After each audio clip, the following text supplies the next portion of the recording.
Good morning বন্ধুরা, কেমন আছো তোমরা সবাই? মম অ্যান্ড চিলড্রেন ব্লগে তোমাদের সকলকে স্বাগত জানিয়ে আজকের ব্লগটা শুরু করছি। তো দেখো, সকালবেলাতেই আমার ফুল গাছগুলো কত সুন্দর দেখা যাচ্ছে। আসলে অনেক ফুল ফুটেছে। আর এখানে একটা জবা গাছ, এটা কদিন আগে লাগিয়েছিলাম একটা ডাল। তো দেখো, খুব সুন্দর একটা ফুল ফুটেছে, আজকে প্রথমেই এই ফুলটা ফুটেছে। তো এদিকে আবার আমরা সবাই রেডি হয়ে গেছি। তো আজকে হলো বিশ্বকর্মা পুজো। তো আমরা এখন সবাই যাচ্ছি, দেখো রাস্তা দিয়েও কত লোক যাচ্ছে। মানে আমাদের ক্যাম্পের পুজো, আমরা থাকি ফ্যামিলি কোয়ার্টারে আর আমাদের ক্যাম্পটা একটু দূরে। তো সেখানেই সবাই যাব। তো আমরা তো যাচ্ছি স্কুটিতে করে, আর এরা সবাই যাবে এখন বাসে করে। তো এই ভিডিওটা পোস্ট করতে একটু লেট হয়ে গেল, কারণ নেটওয়ার্কের ভীষণ অসুবিধা ছিল, সেই জন্য কয়েকদিন আমি না ভিডিও পোস্ট করতে পারিনি। তো দেখো, আমরা পৌঁছে গেছি।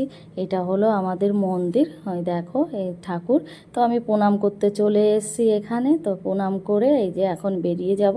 আর এটা এখানে না যজ্ঞ হয়েছে, আর আমার ছেলে মেয়ে তো ভীষণ খুশি। এখানে এসে দেখো কীরকমভাবে দৌড়াচ্ছে, মানে জুতো খুলে দিয়ে এই দিক ওই দিক ভীষণ খেলছে। আর এইদিকে এই ধোঁয়াটা উঠছে দেখে আমার ছেলে না ভয় পাচ্ছিল, বলছে মা আমি তোমার কাছে যাব কি করে। তো আমরা তো এই যে বেরিয়ে যাচ্ছি এখন। আর দেখো কত লোক হয়েছে, আমাদের ফ্যামিলি কোয়ার্টার্সে যত লোক ছিল সবাই আর কি এসেছে। তো এখানে বাস দেয়, তো যারা যারা আসবে যাবে সবার জন্য আসা যাওয়ার জন্য বাস আছে। তো আমি তো প্রত্যেকবারই বাসে করেই আসি, কিন্তু এইবার তোমাদের দাদা ভাই বাড়িতে আছে, তো সেই কারণেই আমরা বাসে আসিনি, স্কুটিতে করে এসেছি। তো এবারই প্রথম আর কি সুযোগটা মিলল, কারণ তোমাদের দাদা ভাই কোনো দিনই বাড়ি থাকে না, সব সময় ডিউটি যেতে হয়। তো এইদিকে আমার দুই ছেলে মেয়ে এই যে দাঁড়িয়ে আছে, খেলছে সবাই। এখানে বসার জন্য চেয়ার দিয়েছে, তো সবাই বসে আছে। তো এইদিকে তোমাদের দাদা ভাই আবার আমাদের ডেকে নিয়ে গেল, বলছে ওখানে খেতে দিচ্ছে, তো চলো। দেখো এখানে হচ্ছে খাওয়ার প্যান্ডেল করেছে। আর গাড়ি দেখো, এখানে তো বেশি গাড়ি নেই, এগুলো হচ্ছে এই বুলেরোগুলো রয়েছে, বাদ বাকি যে বাস ট্রাক লরিগুলো রয়েছে সেগুলো অন্য জায়গায়। তো আমরা এখানে না প্রত্যেক বছর এসে খুব আনন্দ করি। দেখো সবাই খেতে বসেছে। তো তোমাদের দাদাভাই ছেলেকে কোলে করে নিয়ে ঘুরছে, কারণ ছেলে না দুষ্টুমি করছে, একবার এদিক একবার ওই দিক করে দৌড়াদৌড়ি করছে। 3-4 দিন ধরে ভীষণ বৃষ্টি হচ্ছিল, তো সবাই ভেবেছিল হয়তো কেউ পুজোতে আসতেই পারবে না। কিন্তু দেখো আজকে সকাল থেকেই ভীষণ রোদ উঠে গেছে, তো সবাই চলে এসছে পুজোতে। আগের বার এত গরম ছিল যে এখানে ফ্যান লাগানো হয়েছিল, আর এবার অতটা গরম নেই, কারণ আজকেই সবে রৌদ্র উঠেছে। আর এদিকে আমার ছেলের কাণ্ড দেখো, কতগুলো পাথর কুড়িয়ে কুড়িয়ে না ওই জল কাদার মধ্যে ফেলছে, আর খুব হাসছে। আর এইদিকে ওর পাপা একটা চেয়ার এনে দিয়েছে, তো সেই চেয়ারটাই ধরে দেখছে, দেখো কোথায় কি আছে, উঁচু করে দেখছে। তো এইটা নিয়ে তো ও খেলছে, আর মেয়ে আমার পাশেই দাঁড়িয়ে আছে, আর ছেলে তো ভীষণ আনন্দ পাচ্ছে এখানে। তো দেখো আমরা বসে পড়েছি খেতে। তো এখানে অনেক কিছুই খেতে দিয়েছে, ছেলে আলাদা চেয়ারে বসেছে। তো দেখো প্রথমে দিয়েছে লুচি, আর এখন দেবে সবজি। সবজি রয়েছে, তোমার পনির রয়েছে, এই সব আর কি দিয়েছে। আরও ফ্রাইড রাইস ছিল, পায়েস ছিল, আর তোমার হচ্ছে রায়তা ছিল। এই দেখো সবজিগুলো দিয়েছে। আর এই বাটিগুলোতে না পায়েস দেবে। তো আমি আর ভিডিওটা করতে পারলাম না, কারণ অসুবিধা হচ্ছিল, পাশে ছেলে বসে আছে, ওকেও খাওয়াতে হবে। তো আমরা তো খেয়ে নিয়েছি, দেখো খাওয়া দাওয়া কমপ্লিট, এখন আবার বাড়ি চলে যাচ্ছি। তো সবাই এখন যার যার মতে আর কি বাড়ি যাচ্ছে। আর এই যে রাস্তা দিয়ে যাচ্ছি, আর এই যে যে পাশটা আমি দেখাবো এখন, এই সাইডটা ওই দেখো বাস দেখা যাচ্ছে, ওখানে সবাই দাঁড়িয়ে আছে বাসে ওঠার জন্য। তো ওখান থেকেই সবাই বাসে উঠে বাড়ি চলে আসবে। তো দেখো বাড়ি তো চলে আসছি, আর তোমাদের একটা জিনিস দেখাতে ভুলেই গেছিলাম। তো দেখো আমি যখন রেডি হচ্ছিলাম, তো আমার শাড়িটা নতুন শাড়ি ছিল, তো ব্লাউজ পিসটা না কাটা হয়নি, তাই আমি একটা কাঁচি নিয়ে ব্লাউজ পিসটা কেটেছিলাম, তারপরে সাইডে না রেখে দিয়েছিলাম। তো আমি শাড়িটা নিয়ে একটু ব্যস্ত ছিলাম, আর এইদিকে আমার ছেলে এই কাণ্ডটা করে দিল। তো এরকম সারাক্ষণ করে, তো সেই কারণে না কাঁচিটা আমি সব সময় লুকিয়ে রাখি। কিন্তু আজকে আর হলো না, যেটা হওয়ার আর কি সেটা তো হবেই। তো যাই হোক, চলে এলাম আবার সন্ধ্যার সময় একটু মার্কেটে, এই কেনাকাটা করার জন্য। তো এইদিকে আবার আমরা সিঙ্গাড়া খেতে চলে এসেছি। দেখো মেয়ে আবার দেখাচ্ছে যে এই জিলেপিগুলো নেব। তো এখান থেকে আর নেব না, কারণ আমাদের ক্যান্টিনে খুব সুন্দর জিলেপি বানায়। তো খেতে হলে আমরা ক্যান্টিন থেকেই আনি। তো ওখান থেকে সিঙ্গাড়া নিয়ে এসেছি। আর এখানে আলুর চপও পাওয়া যায়, আর আলুর মতনই আর কি, আলু গোন্ডা বলে। তো সেটা কিনেছিলাম। তা দেখো ট্রেন্সের সামনে দাঁড়িয়ে আছি। তো ছেলে না এখানে খাচ্ছিল, তো বললাম খাওয়া কমপ্লিট না হলে মলের মধ্যে ঢোকাটা ঠিক না, কারণ ছেলের হাতে তেল থাকবে আর জামা কাপড়ে মাখিয়ে দেবে। তাই ওখানে বসে খেয়ে তারপরে দেখো এসে এখন ও মলে ঘুরে ঘুরে বেড়াবে, কারণ ও ঢুকলে এই রকমই করে। দেখো এখন এর পিছনে দেখার জন্য লোক লাগবে। আর এইদিকে আমার মেয়ে একটা ড্রেস চুজ করেছে, মেয়ে ঠিক করেনি, ওর পাপা করেছে, তাই ও ড্রেসটা পরে নিল। তো পরে ওর ভালোই লাগছে, ওর পাপাকে বলছে যে এখানে এইরকম, তা আর কি ওই ড্রেসটা নেবে, ওটা কনফার্ম হয়ে গেছে। আর এইদিকে আমার ছেলে দেখো কি করে বেড়াচ্ছে, একবার এই রুমটায় একবার ওই রুমটায়। তো এখানে দেখো এটার উপর উঠে বসছে, আর দুই সাইডে না আয়না রয়েছে, তো খুব সুন্দর লাগছে। দেখো তোমরাও কত সুন্দর দেখা যাচ্ছে। আর ওর খুব আনন্দ হচ্ছে, বলছে এই সাইড থেকে দেখা যাচ্ছে ওই সাইড থেকে। তো এখানে তো দেখা হয়ে গেল, আবার এখানে ঢুকবে। এই রুমটাতেও ঢুকে দেখছে যে কোথায় কি আছে। তো দেখো বাচ্চারা তো এইসবই কাণ্ড করে। তো শপিং করব না ওর পিছনে ঘুরবো বলো, এইরকম করে। আর এক দুইবার পড়েও গেছে, এরকম স্লিপ কাটে আর কি, জুতাতে দৌড়ালে পরে ও স্লিপ কাটে। দেখো এর মধ্যে ঢুকে যাচ্ছে। আগে যখন ছোট ছিল আসলে পরে এর মধ্যে দিয়েও হামাগুড়ি দিয়ে বেড়াতো। এই দেখো কি করছে, হাত দিয়ে পা দিয়ে, মানে যা মন চাইছে। আবার সঙ্গে একটা বাচ্চাও মিলে গেছে, ও আবার একটু খেলছে। ওই দেখো হাত দিয়ে দুই পা ফাঁকা করে দিয়ে খেলছে, আবার পড়ে যাওয়ার মতন।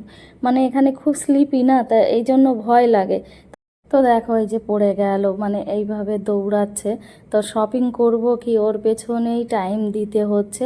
আর ও এক একটা জিনিস তুলছে আর দেখছে, বলছে মা আমি এটা নেব ওটা নেব। দেখো পাশের বাচ্চাটা কি করছে, মানে এই বাচ্চাগুলো যা কাণ্ড করে। আর এইদিকে আমার মেয়ে ওর পাপার কোলে উঠে আছে, কারণ ও আবার ওই রকমই, ও একটু বেশি হাঁটাচলা করলে ওর ভালো লাগে না, একটু আদর খাচ্ছে। আর আমার ছেলে একবার দৌড়ে দেখো স্লাইড করছে আর কি, একদম দৌড়ে দেখো পা ফাঁকা করে দিচ্ছে। ওই বাচ্চাটাও এরকম করছিল, তো সেটা দেখেই ও আর কি কপি করছে। এই দেখো এত বারণ করছি যে বাবা দৌড়ায় না, কিন্তু ও দৌড়ে আবার পা দুটো ফাঁকা করে দিচ্ছে বারবার। তো এই রকমই কন্টিনিউ হতে রয়েছে। তা তোমাদের কার কার সঙ্গে এইরকম হয় কমেন্টস করে জানাও। আসলে বাচ্চাদের নিয়ে না শপিং করা যায় না। আগে যখন ও ছোট ছিল কোলে থাকতো তখনও ভীষণ কষ্ট হয়ে যেত, কন্টিনিউ ওকে কোলে করে নিয়ে ঘুরতে হতো। আর এখন বড় হয়েছে মানে দুষ্টুমি, কোথায় পড়ে যায় কি করে, তো সেটাই আর কি দেখতে হয়। তো যা নেওয়ার আমাদের নেওয়া কমপ্লিট হয়ে গেছে। তো এখান থেকে আমরা এখন এই যে বেরিয়ে যাব। তো ছেলে গেটে দাঁড়িয়ে পড়েছে, তোর পাপা দরজাটা খুলে দিল, এই যে এখন আমরা বেরিয়ে যাচ্ছি। তো এখানেই আমাদের স্কুটিটা রাখা আছে, তো ও জানে কোথায় আছে। দেখো দৌড়ে চলে গেছে স্কুটির কাছে। এই বাজারে যে ট্রেন্ডসটা আছে খুব বেশি বড় না, মানে এখানে সেরকম কিছু পাওয়া যায় না, কিন্তু ওই আমরা মাঝে মধ্যে ঘুরতে আসলে না এখানে একটু ঢুকে পড়ি, যদি পছন্দ হয় তখন কিনে নিই। একদম যে কনফার্ম কিনতেই হবে তার কোনো মানে নেই। তো পছন্দ হয়েছিল, এখান থেকে একটা ড্রেস নিয়েছি, আর ওই দোকান থেকে একটা নিয়েছিলাম। তো সোজা চলে এলাম বই খাতার দোকানে। আর এখানে আসলে তো ছেলে মেয়ের সব সময় এই যে পেন পেন্সিল এইগুলো কিনতেই হয়।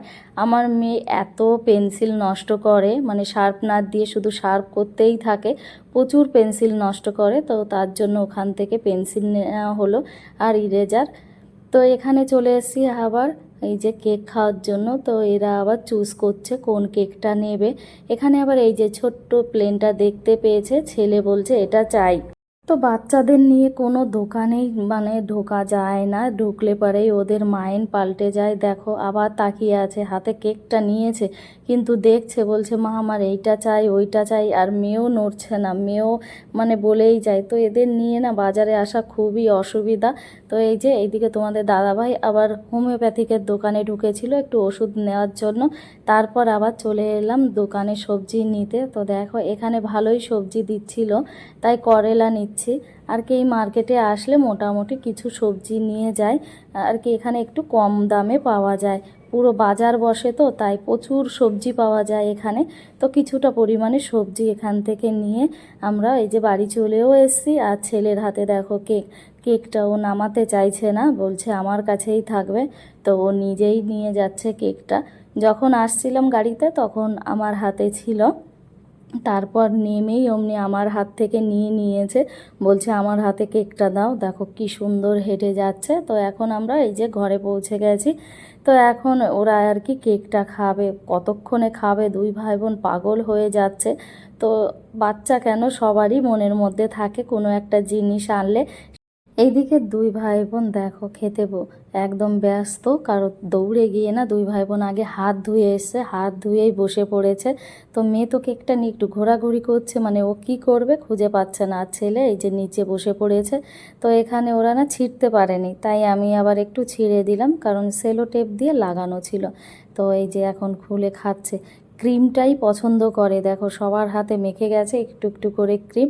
তো সেটাই চেটে খাচ্ছে, আর মেয়ে এইদিকে বের করে দিচ্ছে এই থালাটাতে। তো ছেলে আবার ক্রিমটা ধরে আবার খাচ্ছে।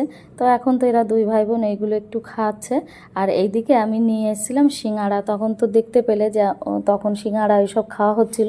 তো অনেকগুলোই চপ সিঙাড়া কেনা হয়েছিল।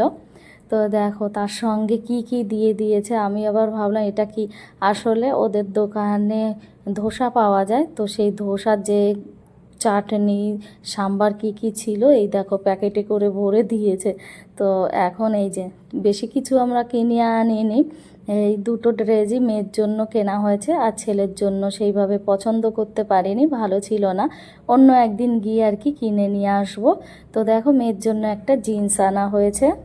আসলে আমরা বাজার গেলেই না কিছু মানে মেয়ের জন্যই শুধু জিনিসগুলো কেনা হয়। তো এই একটা ড্রেস কেনা হয়েছে, এই দুটো। আর পুজো হিসাবে যে কেনা হয়েছে তার কোনো ইয়ে নেই, কারণ পুজোর জন্য আমরা পরে যাব বাজারে। আর এই দেখো এই যে এইগুলো কিনেছে, পুরো এই এক প্যাকেটে বেশি দিন চালাবে না, 10-15 দিনের মধ্যেই পুরো পেন্সিল নষ্ট করে ফেলবে। তো ছেলে আবার খুলে দেখছে যে এর মধ্যে কী আছে। তো দেখো এর মধ্যে একটা ইরেজার থাকবে, একটা শার্পনার থাকবে, আর 10টা পেন্সিল থাকবে। তো এই পেন্সিলটা খুবই ভালো, একটু শক্ত আর কি, ভাঙে না, অনেক দিন চলে। তো সেটাই আমার ছেলে খোলার চেষ্টা করছে, দেখো খুলেও ফেলেছে। এখন ও এইটা নিয়ে খেলবে, দেখবে যে কি আছে না নেই। পেন্সিলগুলো এই দেখো হাতের মধ্যে নিয়ে ও আবার ওই দিকে চলে যাবে। ওর দিদি আবার একটু বাথরুমে গেছে, তাই দেখাতে যাবে ওর দিদিকে যে দেখ কতগুলো পেন্সিল হয়েছে তোর। তো তাই দেখাতে ওই দেখো চলে গেল, আবার দৌড়ে এলো। এখন ও আর কি মন মতন খেলবে এই পেন্সিলগুলো নিয়ে। তো এখন ও সোজা চলে যাবে বেডে, ওখানে বসে এই দেখো কাউন্টিং করছে আর সাজিয়ে সাজিয়ে রাখছে। তো আজকের ভিডিওটা আর বেশি বড় করলাম না, এই পর্যন্তই। তোমাদের ভিডিওটা দেখে যদি ভালো লেগে থাকে তাহলে একটা লাইক, শেয়ার, কমেন্টস আর সাবস্ক্রাইব করে দিও।